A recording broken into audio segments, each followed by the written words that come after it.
قارون کے خزانے کے متعلق آپ نے تاریخی حقائق اور محاورے تو سنے ہی ہوں گے۔ یہ وہی شخص ہے جس کا ذکر اللہ نے قرآن مجید میں نشان عبرت کے طور پر کیا ہے۔ قارون کا قصہ اسرائیلی اور اسلامی دونوں طرح کی روایتوں میں ملتا ہے۔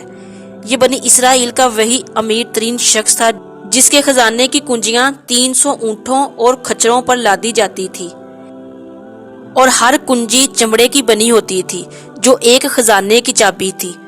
تاریخی انسانی میں شاید قارون سے زیادہ دولت و ثروت کسی شخص کو عطا نہیں کی گئی تھی۔ قارون حضرت موسیٰ علیہ السلام کے چچا یاسور کا بیٹا تھا۔ وہ نہایت ہی حسین و خوبصورت آدمی تھا۔ یہی وجہ تھی کہ بنی اسرائیل اور قبطی لوگ اسے منور کہا کرتے تھے۔ قارون جوانی میں اپنے قوم کا سب سے با اخلاق اور نیک افراد میں شامل کیا جاتا تھا۔ نیز تورات کا بہت بڑا عالم دین بھی تھا، کیونکہ اس کی پرورش حضرت موسیٰ علیہ السلام کے سائے میں ہوئی تھی، اس لیے وہ کتاب کا علم بھی رکھتا تھا اور اچھی آواز کا مالک تھا۔ وہ تورات کی خوبصورت انداز میں تلاوت کیا کرتا تھا۔ یہی وجہ تھی کہ لوگ اس کا بہت ہی ادب و احترام کیا کرتے تھے۔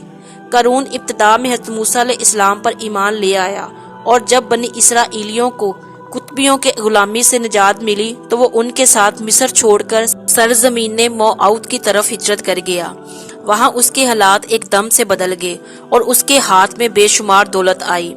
دیکھتے ہی دیکھتے وہ اپنی قوم کا امیر ترین شخص بن گیا، جس کا ذکر اللہ نے قرآن مجید میں کچھ یوں کیا ہے: بے شک قارون موسیٰ کی قوم سے تھا، پھر اس نے قوم پر زیادتی کی، اور ہم نے اس کو اتنے خزانے دیے جن کی کنجیاں اٹھانا ایک طاقتور جماعت پر بھاری تھی۔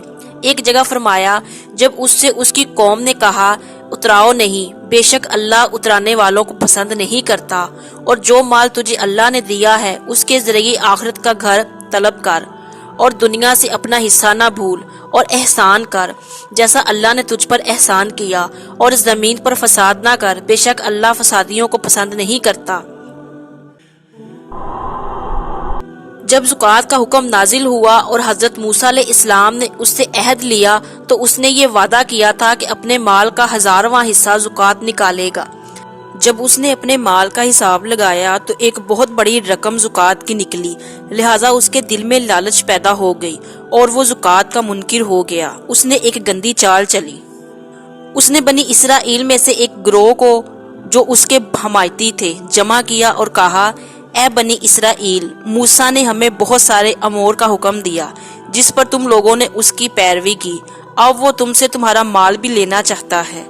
ایک فحاشی عورت کو لے کر آؤ تاکہ اس کو کچھ پیسے دے کر موسیٰ کو بدکار ثابت کیا جا سکے۔ قارون نے اپنی قوم کے لوگوں کو جمع کیا اور حضرت موسیٰ علیہ السلام سے پوچھا کہ زنا کی کیا سزا ہے۔ حضرت موسیٰ علیہ السلام نے کہا، جو بھی زنا کرے جبکہ اس کی بیوی بھی ہو تو اسے سنسار کیا جائے یہاں تک کہ وہ مر جائے۔ قارون نے حضرت موسیٰ سے کہا، حتیٰ کہ اگر یہ کام آپ نے ہی انجام دیا ہو تو بھی؟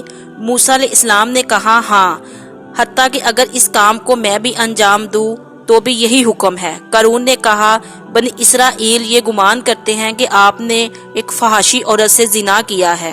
حضرت موسیٰ علیہ السلام نے فرمایا کہ اس عورت کو میرے سامنے لاؤ، لہٰذا وہ عورت بلائی گئی۔ آپ نے فرمایا، اے عورت، اس اللہ کی قسم جس نے بنی اسرائیل کے لیے دریا کو پھاڑ دیا اور عافیت اور سلامتی کے لیے دریا کے پار کر کر فرعون سے نجات دی، سچ کہہ دے کہ واقعہ کیا ہے۔ حضرت موسیٰ علیہ السلام کے جلال سے عورت ڈر کر کانپنے لگی اور اس نے مجمع عام میں صاف صاف کہہ دیا کہ اے اللہ کے نبی، مجھ کو قارون نے کثیر دولت دے کر آپ پر بہتان لگانے کے لیے آمادہ کیا ہے۔ اس وقت حضرت موسیٰ علیہ السلام آپ دیدہ ہو کر سجدہ شکر میں گر پڑے اور حالت سجدہ آپ نے یہ دعا مانگی کہ یا اللہ، قارون پر اتنا قہر و عذاب نازل فرما دے، لہٰذا وہ تمام لوگ جو قارون کے ساتھ تھے وہ اس سے جدا ہو گئے۔ حضرت موسیٰ علیہ السلام نے اللہ کے حکم سے زمین کو حکم دیا تو زمین پھٹ پڑی۔ قارون اور اس کے پیروکار اس میں دھسنے لگے اور دیکھتے ہی دیکھتے قارون، اس کا مکان اور خزانہ سب اس زمین میں دھس گیا۔ جب یہ زمین میں نامود ہو گئے، زمین کا شگاف دوبارہ بند ہو گیا۔ قارون کی اس دولت کے متعلق بہت سارے تاریخی حقائق نقل کی گئی ہیں، اور تا قیامت قارون اور اس کا خزانہ تمام انسانیت کے لیے عبرت بنی رہے گی۔